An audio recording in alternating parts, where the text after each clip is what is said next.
Welcome to the Mind of Psychic, where we talk music, addiction, comedy, culture. If you like this content, please leave feedback and subscribe. Let's get into it. On this episode, I want to discuss another addiction, and this addiction is food addiction. Food addiction, I would say, is up in the top 5, in my opinion, meaning I believe a lot of the population uses overeating as a coping skill, as something that makes them feel comfortable. And with that said, I believe it's in the top 5, if not maybe higher. Fast food has become a mainstay in America for decades now. Unhealthy eating way over what you should be, meaning portion control. The fact that we continue to do this, and why I bring this up is because I am the biggest proponent of being healthy. I say it all the time, but my actions, I don't follow through. For years, I've eaten so unhealthy, fast food, not cooking for myself. And I believe that's one of the main reasons, other than the number one reason of overeating, is because that's a coping skill for me. So how do we figure this out? How do we get back to a normal portion control so we have an idea and a ratio and we can measure and stuff like that? I know for me, for instance, I'll sit down with a bag of chips and that was one portion to me. Now, that may have been 4,000 calories, but that was one portion to me because that was my coping skill at the time. And I've done this for years. And then, also throughout the years, I've also done a lot of, weight loss and then do really good for a little bit and then start eating again to an extreme. So I wanted to, about 8 months ago, I'm like, okay, I'm not feeling good. I got my blood test results back and they weren't good. So the first step was when I was taking a medication for sleep, I noticed, not right away, but over the course of a year or so, I was eating exponentially, like 4 times of what I was eating usually. And there were times probably when I would eat 8,000 calories with no exercise. And my health would, my blood test would come back and the doctor would be like, okay, just get on a diet, do the Mediterranean diet, whatever, you need to lose weight. And of course I didn't listen. But about 8 months ago or so, I met with one of my doctors and I'm like, I got to get off this one particular med. I've noticed that, and I've done a ton of research on this med for sleeping. And I'm like, I need to do something different, get off of it, whatever. So I titrated down finally, and then I completely quit altogether. So then literally within 2 days of even going down the milligrams, I noticed my hunger. I just didn't have any appetite. I knew that one medication after doing all that research was it. It was one of the parts that made me want to eat more. So doing that for so long, over years and years, I decided that, like I mentioned earlier, I was done. I needed to figure something out. And when I made that decision that, okay, that's the first step, because I used to be the 0 to 100 guy on everything. And as we all know, for most of us, that doesn't work.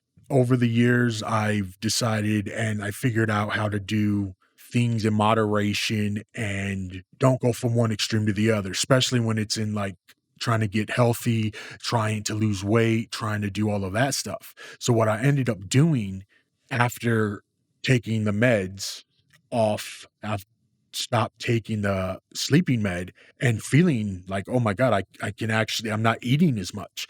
And it was to the point where I would forget to eat because I didn't feel hungry. Well, of course, that's not, you have to eat and drink and all of that, but trying to be more healthier. And I didn't go from like starting to do like a 100% weight loss, new meal plan type deal. What I did was just figure out, okay, just do portion control. And I've noticed throughout my life that when I've done portion control and eat it semi healthier, I did feel a lot better. But I've also noticed over years and years of my food addiction incongruence with my alcoholism. And those two definitely don't go together. Definitely not. Just you wanna eat more. You wanna eat because you want that you wanna feel when you drink, you don't wanna have an empty stomach. At least I didn't. I needed something to coat my stomach with some type of food or whatever. And then I was so, inebriated most of the time that it didn't matter what I was eating, really, the amount I was eating. So I would just go for it. But I've noticed that having that hunger, that needing, that wanting to eat, to overeating is just, I was done. I'm like, I'm almost 40. I need to figure this out. I just, when my doctor said, I asked, I'm like, can you refer me to, a weight loss specialist? And the first thing they did was refer me over to a bariatric surgeon. I was not having that yet. That is one thing for me that I was just not willing to do at this moment because the weight thing, it's a behavior of mine that I know I can control because I've done it before and I've kept weight off for a bit. So it's not something for me that I don't think was necessary at that time. So I called them. They got me actually to like a weight loss clinic, and stuff like that. And, with work and all of that other stuff, I kept putting it off, putting it off, putting it off. To this point, I've put it off. I mean, I've done the blood tests that they asked and all of that, but the follow through. So what I ended up doing, they did say to do like a food journal. So I did that. They asked for a week. So I did that, did the blood test, all of that stuff. So they could get like a baseline. Did that. Well, working, life in general happens and you forget about it. Or, it's not the top priority for what you do. And that's what happened. Well, having this hunger of always wanting to eat, I probably gained 125 pounds just from this med. Now I can say it's 100% because of this med. I can say that it was a part of it. There was other stuff going on, of course, depression makes you eat, stress makes you want to eat, anxiety for me I needed to eat anything that I would do for a coping skill. That was 100% of what that coping skill was for years and years. Not saying it's the healthiest, but also I noticed when I stopped drinking, that also increased the food intake because I was going from one addiction to another, and I've done that my entire life. So the overeating part came in, and that's where I didn't stop. And my theory was having what's better, continuing to drink like a fish, or at least I'm sober now, but I'm eating more. So it's still one extreme to the other in a way. So I am going from one addiction to the other, but both to excess isn't healthy. So over the years, I've also had to rein that in and figure out, okay, let's let's figure this out. I'm not very I am calculated in a way when I do things, but sometimes you're not in the mindset to count on, okay, I'm going to eat this many calories or I'm going to eat this portion, yada, yada, yada. What I did is I believe it's willpower. And to me, this is what many may not like, but I've always been the type of I'm fat and overweight and obese because I choose that. Now there are many different theories behind that, some people I've even heard some people say it's a disease. I don't believe that. I believe I'm fat and unhealthy because I don't exercise, I overeat, I don't give a crap most of the time, and I didn't have the mindset of overeating with all of this, not knowing the health benefits of, nutritious food and everything would come into play. That's why I decided finally, after 30 years plus, that I finally needed to figure something out. And so I was making those little decisions over time. And I've noticed that, when you feel, well, number one, you feel healthier. Even with 20, 25 pounds, you feel healthier. But then your clothes the first thing you do is, I don't like to weigh myself because I believe for me, it draws out, like if I'm not successful, like if I'm not losing 5 pounds or whatever every 3 weeks or whatever, I get down. I'm like, okay, what's the point? So, I see my doctors every 3 to 6 months. They weigh me in. So I get that idea. I mean, I do have a scale. So if I wanted to, I could weigh myself.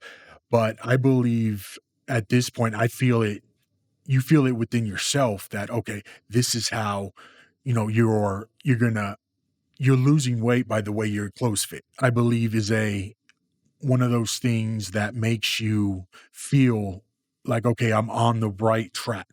You're going to have those days where you may eat a little bit more, but what I've decided, with this overeating was it's a mindset. Once you get down to the brass tacks, you figure out, okay, you're overeating. There's a reason why you're overeating. Let's get down to let's figure out why. And once you do that, you can make these steps to follow certain ways to be healthier, to lose weight, to still be happy, to not deny yourself. Meaning, like I do, like now, a stricter, like, okay, I haven't eaten fast food. And I mean fast food as in like going to In and Out, going to like, fast food joints in months. So and I haven't eaten drinking a soda. Well, I haven't drinking multiple sodas because that was another addiction that I had for years. I switched from soda to like sparkling water about a decade ago. So I really don't drink soda. And when I did, it's probably worse that I drank the diet with no sugar and, all that kind of stuff. But that's a whole nother story. So I even started back then and I don't really drink soda. I've decided, I decided way back then, let me replace it with something. I love water. I'm one of those freaks that enjoy the taste of water. So I'll always have a water bottle and, I try to do the gallon. Sometimes if I'm working, I'll maybe do more. But what I'm getting at is the overeating part started years and years ago, but you have to have it within yourself because after all, it's an addiction and it could get out of hand and you can die after years and years of eating, especially the stuff that's in our food now. And the more research you do and all of that, you figure out that most of the stuff for you that you eat is unhealthy, but it just became a part of life and enjoyment, and with marketing and stuff like that, you're like, "Oh, I wanna try that new item," or "I wanna eat that," or something like that. Going forward, it's all about being mindful and working on figuring out the root issue. Like, why do I do this? And I think and you don't have to get it 100%. I think once you get to a point, you kind of understand, you're like, okay, this is why it's going. This is why I'm doing it like this. This is why I'm eating. This is, all of these things. Cause the environment that you're in, that is a part of just your general things of why you eat and so forth. What I wanted to basically get on track was the fact that you have to take accountability. And these are all different mindsets. And once you get with that, go for it. Do the best you can, just using your friends and family even to help. Just even doing that, and I'm a huge proponent of exercising, but I don't do it myself. I'm a proponent of all this healthy stuff. I'm doing it step after step, slowly, with like a 3% incline. So I'm gradually going because, like I said before, I'm a 0 to a 100 type dude, and I've noticed that doesn't work.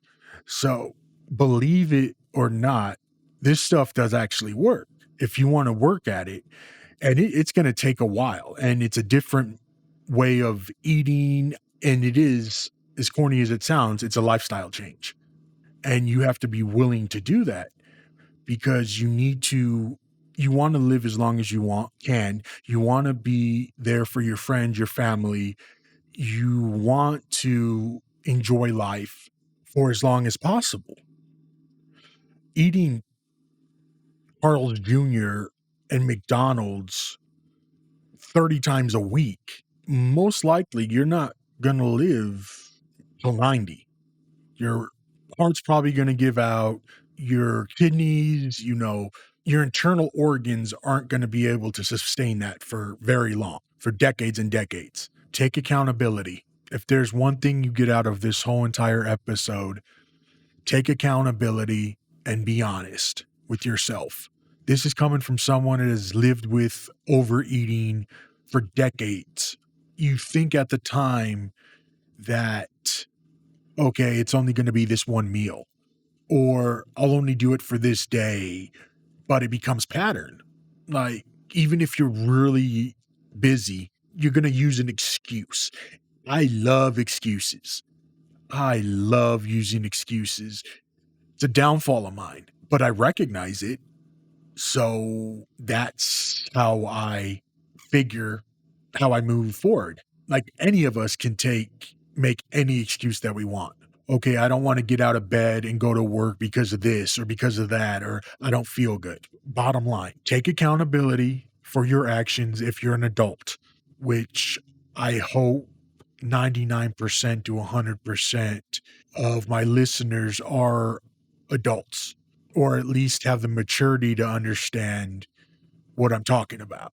You're still living most of us still live under our parents' roof or a guardian's roof, whatever. Because at 15, especially with a teenage boy, our brains don't fully develop until what, 25, 26? Maybe they never do. Who knows?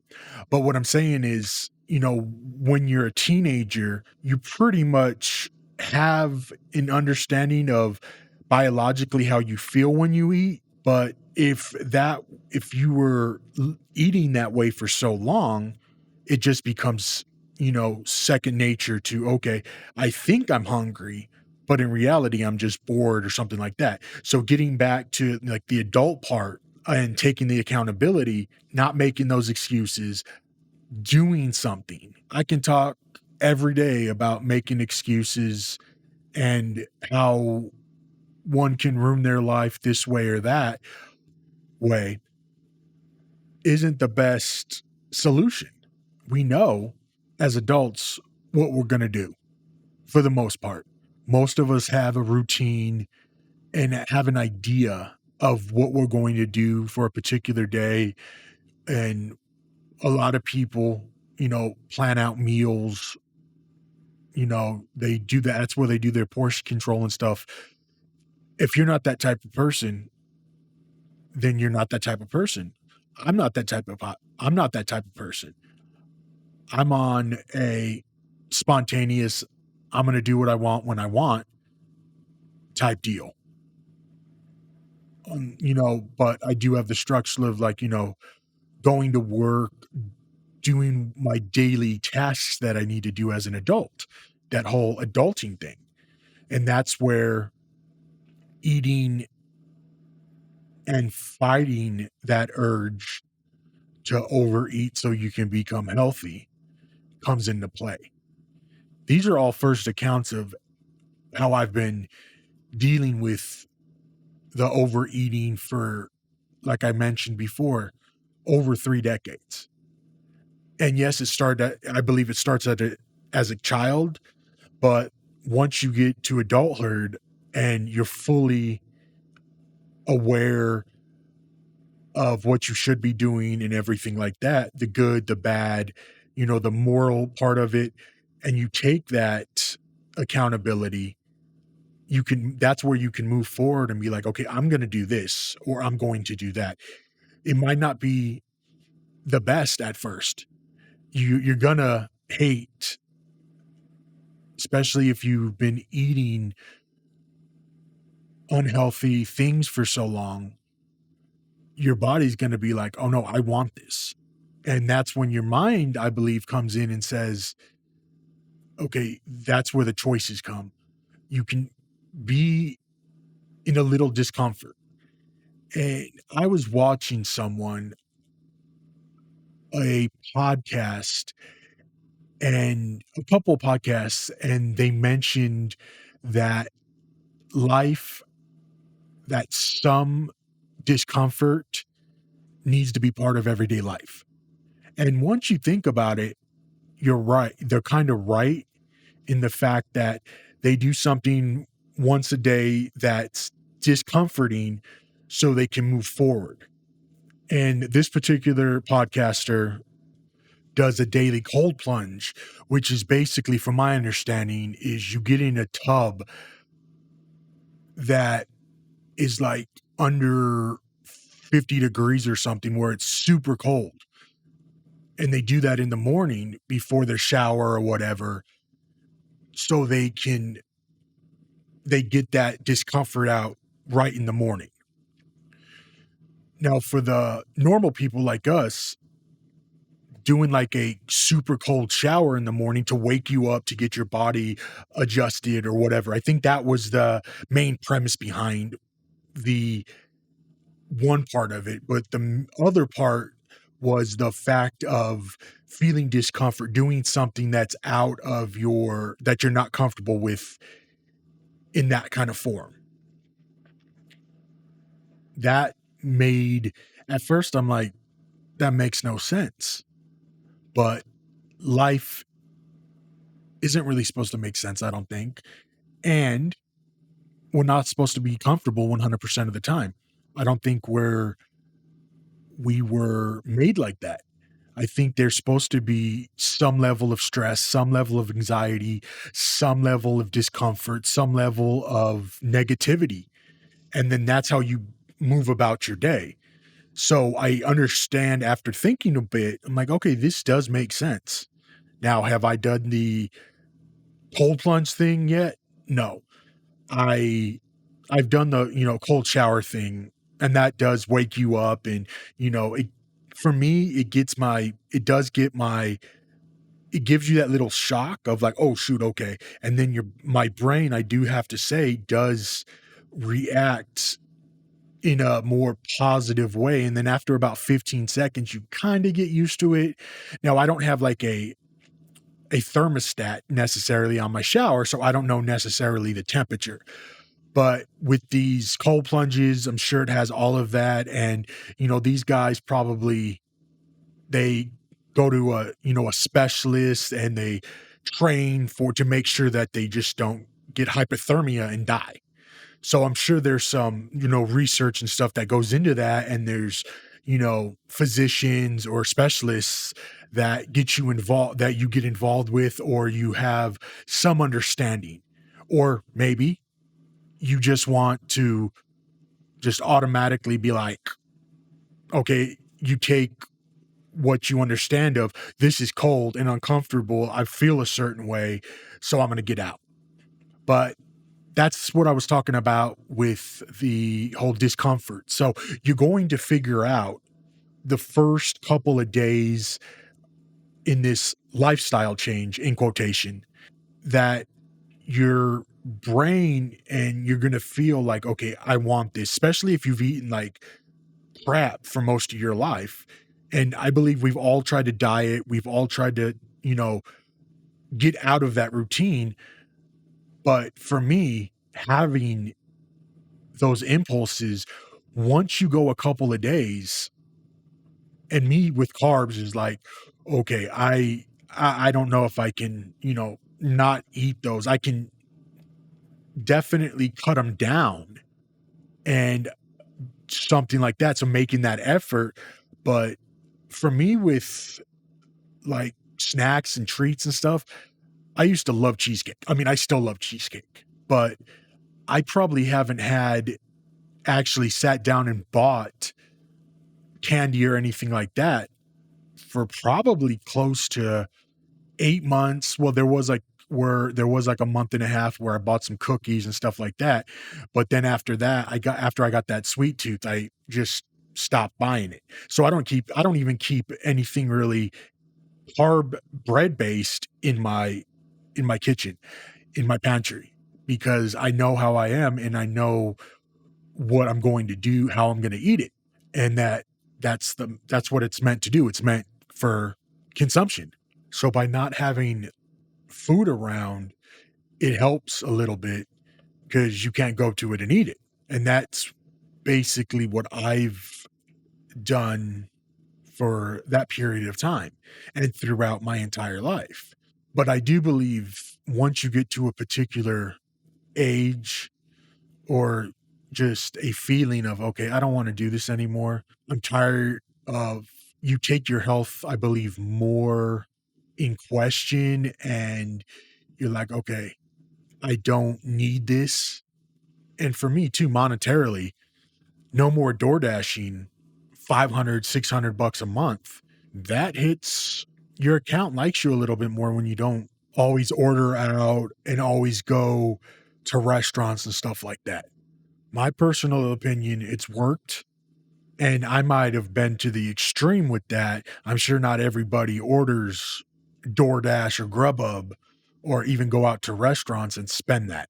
You do what you want to do at the end of the day, but overeating and being gluttonous, and I mean this from the bottom of my heart with no shade to anybody, we're all struggling.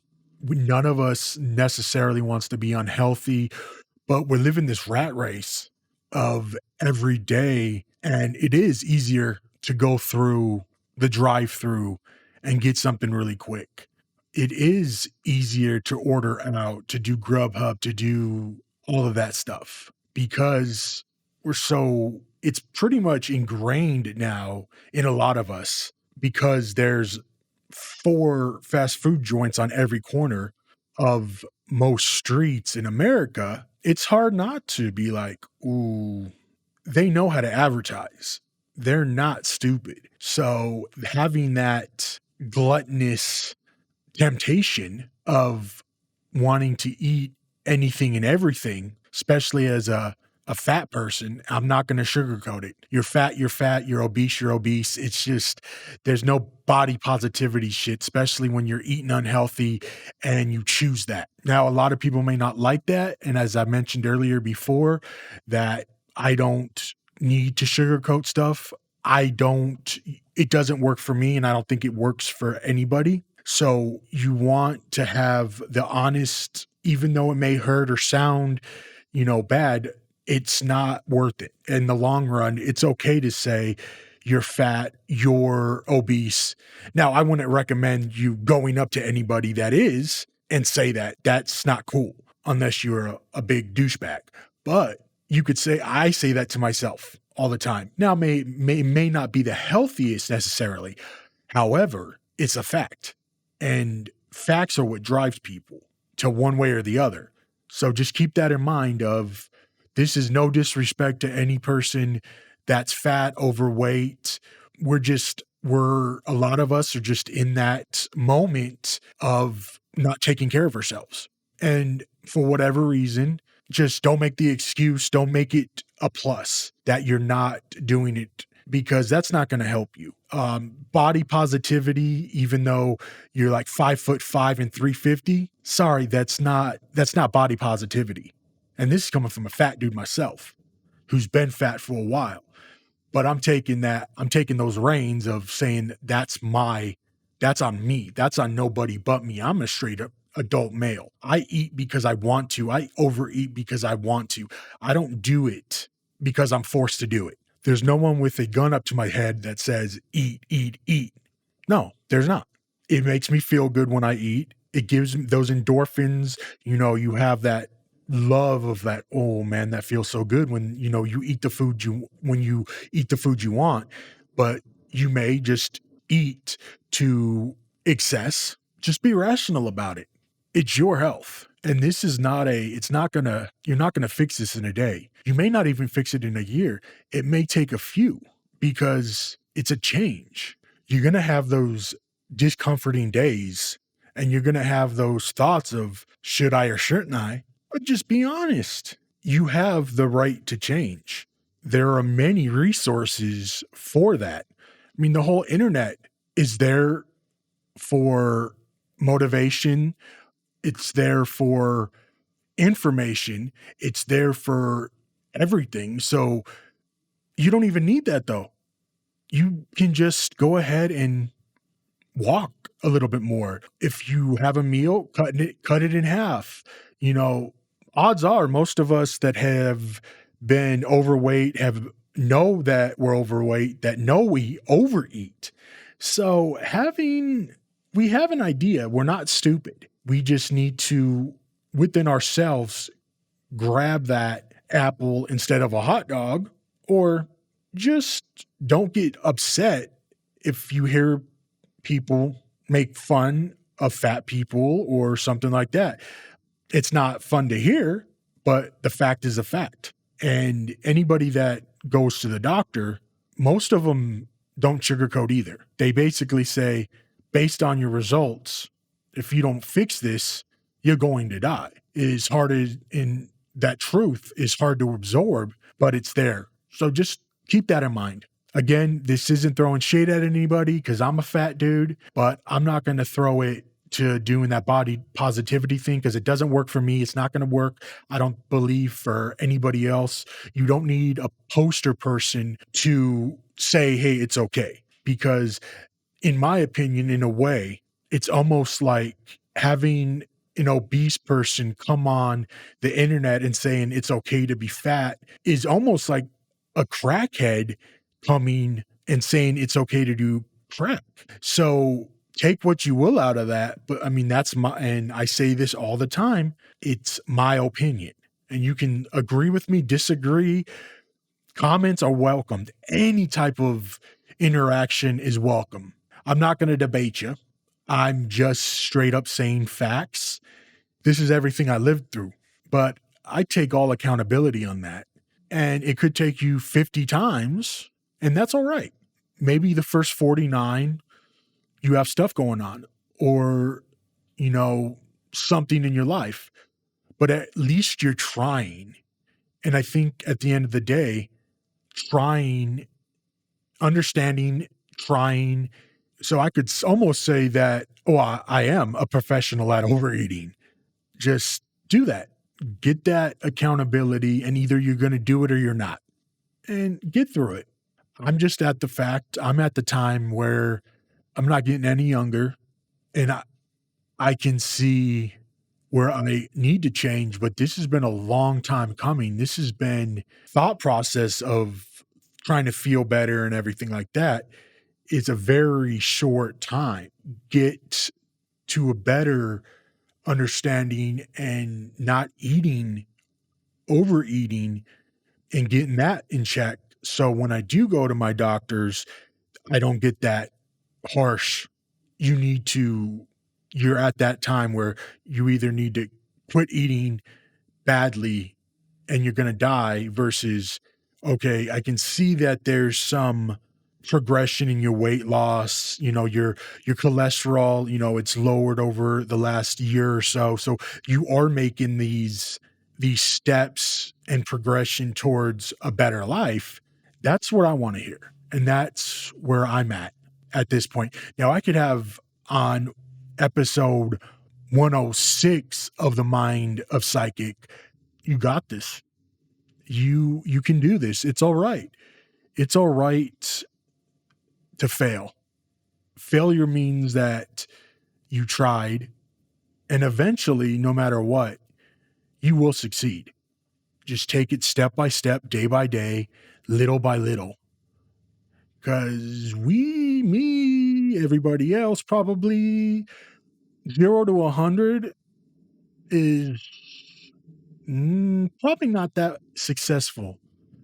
Maybe for some people just don't have that feeling. They don't have that motivation to continue this stuff. But I digress. Any comments, anything, let's get those subscriptions in. Let's get those subscribe, like buttons. Let's get all of this.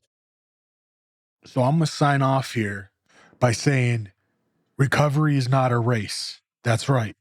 Recovery is not a race. Take your time. Thank you for tuning in. Please subscribe and leave a comment. You can hear me on all major platforms and socials under the Mind of Psychic podcast. See you next time.